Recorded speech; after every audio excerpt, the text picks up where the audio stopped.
তার জন্যই আল্লাহ তাআলা এই কথাই বললেন, ওয়াসাইমিনা ওয়াসাইমাত, যারা রোজা রাখলো পুরুষ মানুষ, যারা রোজা রাখলো মহিলা মানুষ, তাদের জন্য আমার কাছে রয়েছে অনেক অনেক অনেক অনেক ক্ষমা আর অনেক সওয়াব নেকি রয়েছে। যাই হোক, এ কথাটার জন্য মনে থাকে, আল্লাহ হায়াত রাখবে, সামনে বছর কাজে লাগাতে হবে, অপেক্ষা করবো 11 মাস। এবার আসুন, একটা মাস রোজা রাখলাম, 11 মাস আমরা আনলিমিটেড খাবো। কালকে থেকে নিয়েই আজকে ইনশাল্লাহ মাগরিবের আজানের পর থেকে শাওয়াল মাস চালু হয়ে যাবে, রমজান বিদায় নিয়ে চলে যাবে। সত্যি সত্যি যারা রমজানকে ভালোবাসি, রমজানকে পছন্দ করি, চয়েস করি, তাদের কিন্তু মায়া লাগবেই। যেমন একটা কুটুম আপনার বাড়িতে আসে, যাওয়ার সময় বারবার ফিরে তাকান তার দিকে, দেখেন ওইরকম রোজা যখন চলে যাচ্ছে মায়া লাগছে। কিসের জন্য? কে সুন্দর আমার কাছে ছিল সেহরির সময়, কে সুন্দর আমার কাছে ছিল ইফতারের সময়, কে সুন্দর আমার কাছে ছিল তারাবির সময়, অন্যান্য ইবাদতগুলি নিজের নিজের পছন্দের সময় রমজান মাসে দান সাদকা যেমন পেরেছি করেছি, অন্যান্য মাসের তুলনায় অনেক গুণে নেকি বেশি। যাই হোক, এই যে রমজান চলে যাচ্ছে, রোজার মাসটা চলে যাচ্ছে, যারা রোজাকে ভালোবাসে অ্যাকচুয়ালি অন্তর থেকে জায়গা দিয়েছে, তাদের কিন্তু মায়া দুঃখ লাগবে। তবে এটা আল্লাহ তাআলাকে জানাবেন যে আল্লাহ আমার জীবনে যেন আরও একটা রমজান রাখার সুযোগ দাও, আবার চাইবো, আবার পরের বছর বলবো আরও একটা দাও। এরকম করে করে আমার জীবনে যদি 10টি রোজার মাস বেশি আসে, এটা আমারই ভালো, এটা মনে রাখতে হবে। তবে এই রোজা পার হওয়ার পর আরও কিছু কাজ আছে, সেটা এবার কিন্তু জরুরি না, বাধ্যতামূলক না, ফরজ নয়, সেটা এই ঐচ্ছিক বিষয়। মানে করলে করতে পারবেন, না করলে অসুবিধা নেই। করলে করতে পারেন, নেকি সহ পাবেন, না করলে অসুবিধা নেই, গুনাহ হবে না, তবে নেকি পাবেন না। এই মাসে রোজাটা ফরজ, কাঁধে জোয়াল চাপানোর মতো চাপানো ছিল। কিন্তু এর পরের যে রোজা কিছু আছে কয়েকটি, আপাতত ধরে 6টির কথা বলে রাখে, সেই 6টি রোজা যদি রাখতে পারি, তাহলে আমার যেন সারাটা বছর রোজা রাখার মতো হয়ে যাবে। কে বলছেন? আমার রাসূল সাল্লাল্লাহু আলাইহি সাল্লাম বলছেন। এই 6টি রোজার ক্ষেত্রে পুরুষ মানুষ আমরা কাজে কর্মের লোক, আমরা অতটা সময় দিতে পারি না, কিন্তু মহিলারা বেশি আগ্রহী, রাখতে চায়।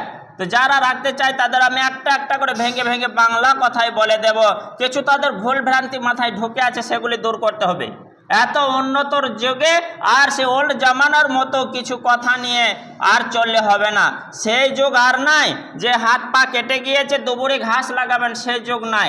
ডাক্তারখানার গিয়ে টেটভেক নিতে হয়, এটা ভালোই জানি, লাল ওষুধ লাগাতে হয়, এটা ভালোই জানি। সে যুগ আর নাই যে মাথায় তেল চেটে হলে পুকুরের কাদা, ইটেল কাদা নিয়ে মাথাতে বোলাতে হবে, সে যুগ আর নাই। এখন বোলালে কেউ খ্যাপা বা খেপি বলবে।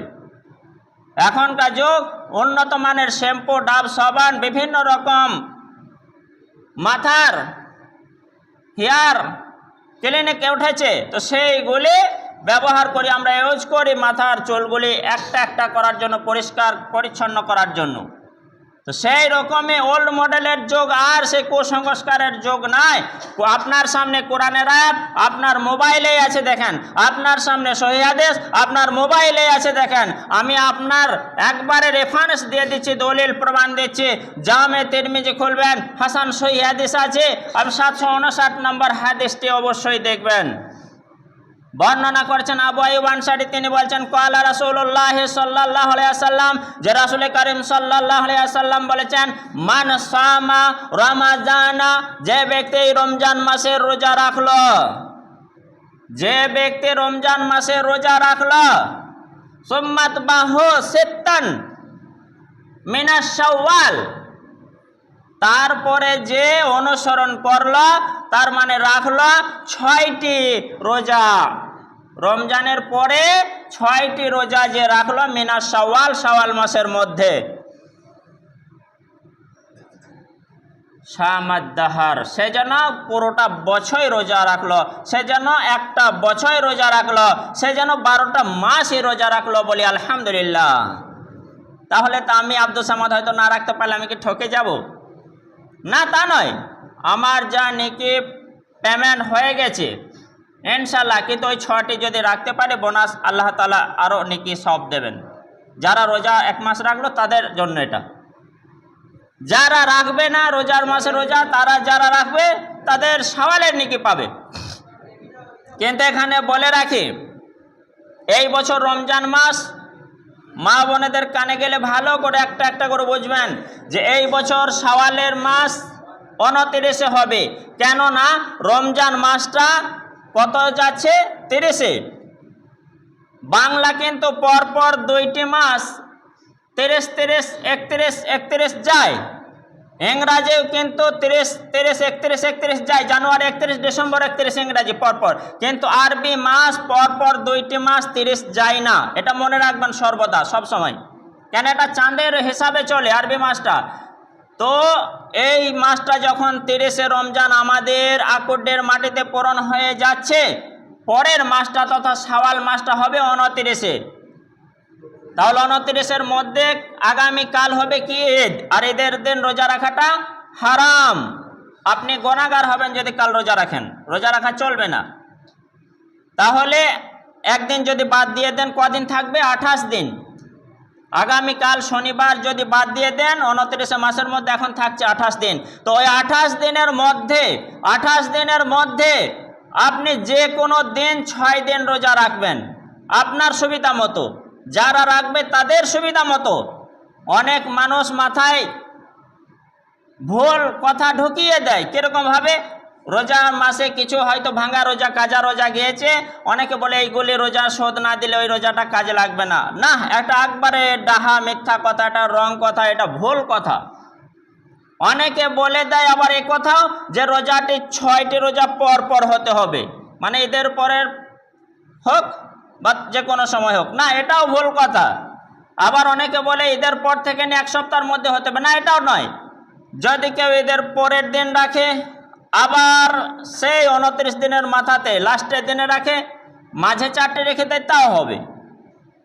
আমি আপনার হাদিস দিয়ে বলি, মা আয়েশা রাদিয়াল্লাহু তাআলা আনহা তিনি বর্ণনা করছেন হাদিস, যখন মা আয়েশাকে জিজ্ঞাসা করা হলো, তিনি ছিলেন মহিলা, আর মহিলাদের মাসে মাসে আল্লাহর তরফ থেকে তো একটা সিস্টেম তো আছে, কিছু রোজা যাবেই যাবে। তো মা আয়েশা সেই রকম এক মহিলা ছিলেন। যখন তাকে জিজ্ঞাসা করা হয়েছিল, উম্মাল মুমিনিন, আপনার ওই যে ভাঙা রোজা সম্পর্কে কখন আপনি শোধ করতেন, কখন তুলতেন, কখন কাজা আদায় করতেন, একটু বলুন না।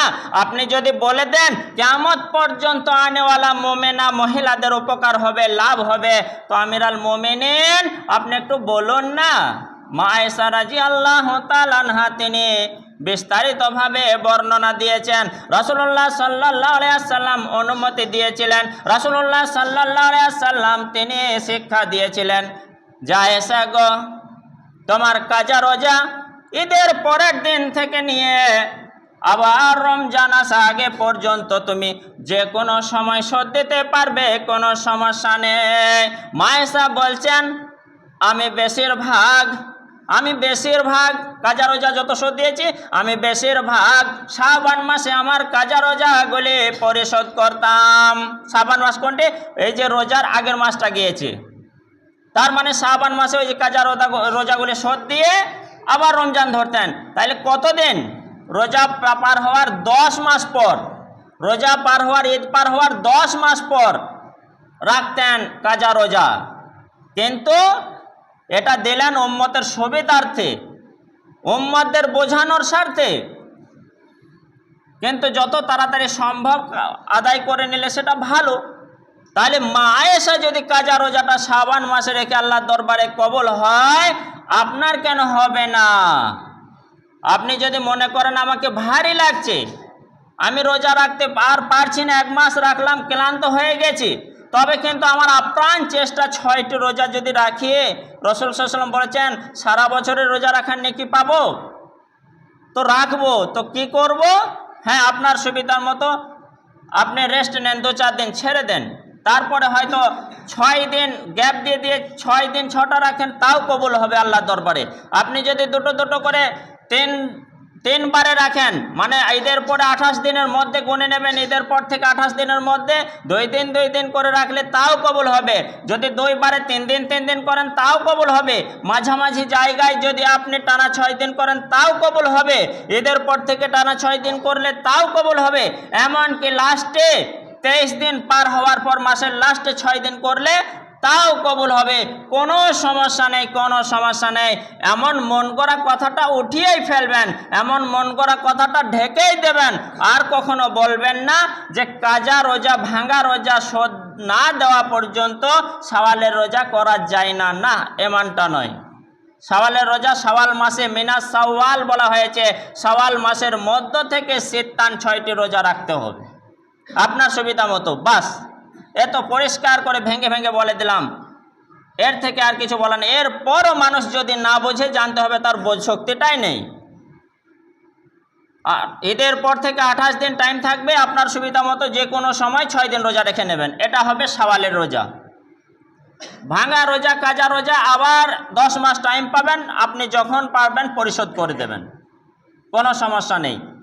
যাই হোক, এরপরে আসি, এক সাহাবী আল্লাহ রাসূল সাল্লাল্লাহু আলাইহি ওয়াসাল্লামের কাছে এলেন।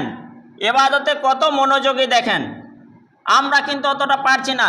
এসে বললেন, ইয়া রাসূলুল্লাহ, আমাকে অনুমতি দেন, আমি সারা রাত নামাজ পড়ব। আমার রাসূল সাল্লাল্লাহু আলাইহি ওয়াসাল্লাম বললেন, না।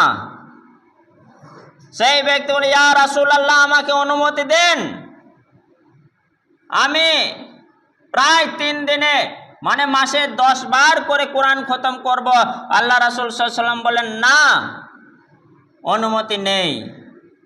ইবাদতে এত বেশি সময় দেব যে আল্লাহ তাআলাকে মন জয় করে নেব, তার আকাঙ্ক্ষা, তার আশা। আল্লাহ রাসূল সাল্লাল্লাহু আলাইহি ওয়াসাল্লাম বলেন, না, এটা ভুল পথ, শুনে রাখো।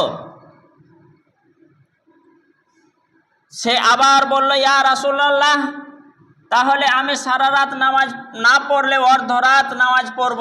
আমার রাসূল নিষেধ করলেন। আবার বলে, আমি তাহলে 1 সপ্তাহে একবার কোরআন খতম করব। রাসূল সাল্লাল্লাহু আলাইহি ওয়াসাল্লাম তাও দেখলেন ভারী হবে, উম্মতের জন্য ভারী হয়ে যাবে, নিষেধ করলেন। চেষ্টাটাকে শিক্ষা দিলেন।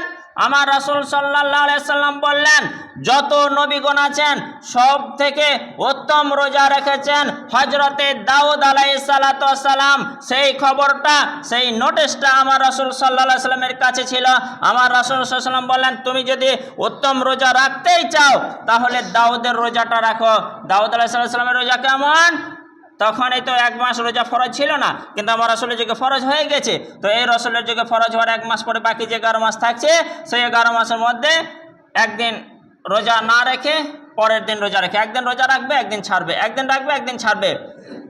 তো 11 মাসে যে টাইম রয়েছে 322 দিনের মধ্যে, সেই 161 দিন রোজা রাখবে, 161 দিন রোজা রাখবে না। এইটাই হবে সর্বোত্তম রোজা, দাউদ আলাইহিস সালাম রোজা, সারা বছরের রোজা। তারপরে পরে এলো এবার শাওয়াল, মুহররম, আশুরা, এবার ইয়ামে আরাফা, যেদিন হাজিরা, আরাফার দিনে মাঠে একত্রিত হয় সেই রোজা, ইত্যাদি ইত্যাদি। এইবার নামাজের ক্ষেত্রে সারা রাত নামাজ পড়ব। আমার রাসূল সাল্লাল্লাহু আলাইহি ওয়াসাল্লাম তাকে বললেন, শোনো, তুমি যদি মনে করছো সারা রাত নামাজ পড়ব, না না না, আল্লাহর মন জয় করতে পারবে না। এশা পড়ো জামাতের সাথে, আর ফজর পড়ো তুমি জামাতের সাথে। এশা ফজর যে পড়ে নিল তার সারা রাতটা ইবাদতে গেল, বলি আলহামদুলিল্লাহ। এশা পড়লো মানে অর্ধেক রাত, আর যদি এদিকে চলে আসে ফজর, তার অর্ধেক রাত, সারা রাত নামাজের সমতুল্য নেকি হবে। মাঝে তোমাকে বলে রাখি ওগো সাহাবে, এই ফরজ নামাজের পরে যে নামাজের স্থান, সেটা হচ্ছে তাহাজ্জুদ, অর্থাৎ তুমি তাহাজ্জুদের নামাজটা পড়ো। আমরা কেউ পড়তে চাই? একবারে পড়েন, জীবনে একবারও পড়েন। হয়তো ফেরেশতা যদি জিজ্ঞাসা করে যে এমক ব্যক্তি তাহাজ্জুদের নামাজ পড়েছে, বুকে হাত দিয়ে বলতে পারবো একদিনই পড়েছি তাহাজ্জুদ নামাজ। মৌলভী সাহেব আপনি বলছেন, ইমাম সাহেব আমি তো তাহাজ্জুদের নামাজ জানি না। হ্যাঁ, এখানে যারা যারা যারা যারা আজকে 30টি তারাবি ধরুন হয়ে গেছে এই জায়গাতে এবছর, তো 30টি তারাবি যারা আমরা পড়ে নিয়েছি, আমাদের আশা করি মুখস্থ হয়ে গেছে। তাহাজ্জুদের নামাজটা কেমন আমাদের আশা করি সবার মুখস্থ হয়ে গেছে। ফরজ নামাজ এশা 4 রাকাত বাদ দিয়ে 2 রাকাত আবার 2 রাকাত 4 বার যে পড়ছি, 2 রাকাত 2 রাকাত 2 রাকাত 2 রাকাত করে 4 বার পড়ছি, মানে 8 রাকাত পরে নিলাম। তারপরে লাস্টে 3 রাকাত বেতের পরে নিলাম, তাহলে 8 আর 3 11 রাকাত হয়ে গেল। আর এটাই ছিল রাসূলুল্লাহ সাল্লাল্লাহু আলাইহি সাল্লামের তাহাজ্জুদের নামাজ, যেটা আমরা তারাবির রূপে পড়লাম। আপনি পড়ুন, জীবনে একবারও পড়ুন। 5 ওয়াক্ত নামাজ যারা পড়ে তাদের আমি বলবো জীবনে আপাতত একবারও পড়ে রাখুন। সব জিনিসই স্বাদ চেখে দেখা ভালো, তাতে তেতো হোক, ঝাল হোক, মিষ্টি হোক, টক হোক, যা হোক না, তাহাজ্জুদের নামাজটা একবারও পড়ি, একদিনই পড়ি। তাহলে আল্লাহ রাসূল সাল্লাল্লাহু আলাইহি ওয়াসাল্লাম তাকে বললেন, তুমি বেশি উত্তেজিত হইও না, তুমি নেকি পাবে। এক কাজ করো, এশা পড়ো, ফজর পড়ো, আর তাহাজ্জুদটা মাঝে পড়তে থাকবে, সারা রাতের নেকি পেয়ে যাবে। পক্ষান্তরে আর একটা বিষয়, কোরআন খতম করব, মানে ঢাকাতে যেরকম কোরআন খতম হয় সেই সময় অকাল আল্লাহ জিনাকা ভালো লাগে এরকম করে যে তেলাওয়াতটা দ্রুত গতিতে চলে, তো 20 মিনিট লাগে। এক পারাতে কত বললাম? 20 মিনিট। আমরা ঘড়ি ধরে বারবার চেক করেছি, দেখেছি 20 মিনিট লাগে। এখন একটু ধীরে ধীরে পড়তে সময় লাগাচ্ছে, মাশাআল্লাহ, সেটা ভালো। তো 20 মিনিট যদি এক পারাতে লাগে, কোরআনটা কয় পারা? আমি মুসলমান, কোরআনটা কয় পারা? 30 পারা। কোরআনটা কয় পারা? 30 পারা। কোনো গায়ের মুসলিম জিজ্ঞাসা করলে, ও মুসলমানের ছেলে, তো কোরআন কয় পারা গো তোমাদের? 30 পারা। মনে রাখি যেন, ভুলবো না। একটা মাস 30 দিনে 30টা পারা, এটা বুঝে নেব। তাহলে 20 মিনিট করে যদি যায়, তাহলে কত বললাম? 30 পারা কোরআন। 1 ঘন্টায় ক পারা হবে? 20 মিনিট 20 মিনিট 40 আর করে 60 মিনিট, 60 মিনিট 1 ঘন্টা। তাহলে ঘন্টায় 3 পারা হয়, ঘন্টায় 3 পারা হয়। তাহলে ক পারা কোরআন? 30 পারা। ক ঘন্টা লাগবে? 10 ঘন্টা। 10 ঘন্টা লাগবে। এই 12টার পর থেকে যদি কোরআন পড়তে লাগা হয় একা টানা, আপনি উঠবেন না, আপনি পেছাব করতে যাবেন না, আপনি ঘুমাবেন না, যে স্থানে বসেছেন কোরআনটা খুলে একা তালে যদি আপনি পড়ে যান, একটু রেস্ট না করেন, 10 ঘন্টা লাগবে। কিন্তু এই দ্রুত গতিতে পড়তে হবে। যতই চেপছিলেন 10 ঘন্টার কমে আপনি শেষ করতে পারবেন না। যদি শেষ করতে যান, হয়তো পাতে উল্টিয়ে বাদে পড়েছেন আর ভুলভাল পড়েছেন। তো 10 ঘন্টা রাসূল সাল্লাল্লাহু আলাইহি সাল্লাম বলেন, 3 দিনে যদি তার 10 ঘন্টা লেগে যায়, সময় দিয়ে দেয়, সারা রাত নামাজ পড়বে, প্রত্যেকটা রোজা করবে, আবার 3 দিনে কোরআন খতম করবে, এ তো সমস্যা না। না না, এ তো বিশাল কঠিন হয়ে যাবে। রাসূলুল্লাহ সাল্লাল্লাহু আলাইহি সাল্লাম বললেন, আচ্ছা ঠিক আছে, তুমি প্রত্যেক দিন 3 পারা করে পড়ো, 3 পারা করে, তুমি নেকিটা পেয়ে যাবে। আবার একটা খুশির খবর দিয়ে দিলেন, যেটা আমরা সবাই পারবো, ইচ্ছা করলে কামাতে পারবো, সবাই পারবো। সূরা নাস, সূরা ফালাক, সূরা ইখলাস পড়ো। আবার বললেন, সব থেকে আরো খুশির বিষয় দিয়ে দিলেন, আচ্ছা ওই যে সাহাবীরা মসজিদে লম্বা লম্বা টাইম ধরে কোরআন পড়ছে, তো তারা কি চায় না যে কোরআন খতমটা একবার করেনি? সাহাবীরা বলছেন, ইয়া রাসূলুল্লাহ, এরা তো 2 ঘন্টা 3 ঘন্টা পড়ছে, তো কোরআন খতম করতে গেলে তো প্রায় 10 ঘন্টা লেগে যাবে, তো কী করে কোরআন খতমের নেকিটা তারা পাবে? আর আল্লাহ রাসূল এরকম কথা বলছেন। আমার রাসূলুল্লাহ সাল্লাল্লাহু আলাইহি ওয়াসাল্লাম একটু হাসির ছলে কথাটা মজাক দিয়ে সাহাবীদের মাথায় ঢোকাবেন। তারা কি কোরআন খতম করতে চায় না? এত কোরআন পড়ছে, কিন্তু কোরআন খতমের নেকিটা নিতে চায় না। সাহাবীরা জিজ্ঞাসা করেন, ইয়া রাসূলুল্লাহ, কোরআন খতমের নেকিটা কী রূপে নেওয়া যায়? আমার রাসূল সাল্লাল্লাহু আলাইহি ওয়াসাল্লাম বলেন, শোনো সাহাবীগণ, সূরা ইখলাস মানে কুল হুয়াল্লাহু আহাদ আল্লাহুস সামাদ লাম ইয়ালিদ ওয়া লাম ইউলাদ ওয়া লাম ইয়াকুল লাহু কুফুয়ান আহাদ, এইটা একবার বললে 10 পড়ার সমান নেকি, বলি আলহামদুলিল্লাহ। 2 বার পড়লে 20 পারার সমান নেকি, বলে আলহামদুলিল্লাহ। আর 3 বার পড়ে নিলে 30 পারা তথা পূর্ণ খতম করার সমান নেকি, বলে আলহামদুলিল্লাহ। তো আমরা যদি বসে বসে যেখানেই বসে থাকি কেন, শরীরটা পবিত্র আছে, আমার মোবাইলে আছে দেখে পড়ি, বা মুখস্থ আছে না দেখেই পড়ি, যদি 3 বার পড়ে নিয়ে 1 খতম কোরআন খতম করার সমান নেকি আমার আমল নামায় যোগ হয়ে যাবে। আমরা কি পারবো না? যারা অবহেলা করবে, অলস করবে, গল্প গুজব কিচ্ছায় মেতে থাকবে, তারাই পারবে না, তাদের কাছে ভারী লাগবে। এই 3 বার এই সূরাটি পড়তে 3 মিনিটে লাগবে, তার বেশি লাগবে না। যাই হোক, এটা আমাদের জন্য সহজ করে দিলেন। আমরা অবশ্যই ইবাদত বুঝবো। এই যে 11 মাস রয়েছে, আল্লাহকে খুশি করার জন্য একটা মাস যখন মেহনত করলাম, 11 মাস আল্লাহকে যেন ভুলে না যায়, আল্লাহর পথে ফিরে আসি। বলি আল্লাহুম্মা আমিন। ওয়া মা আলাইনা ইল্লাল বালাগ।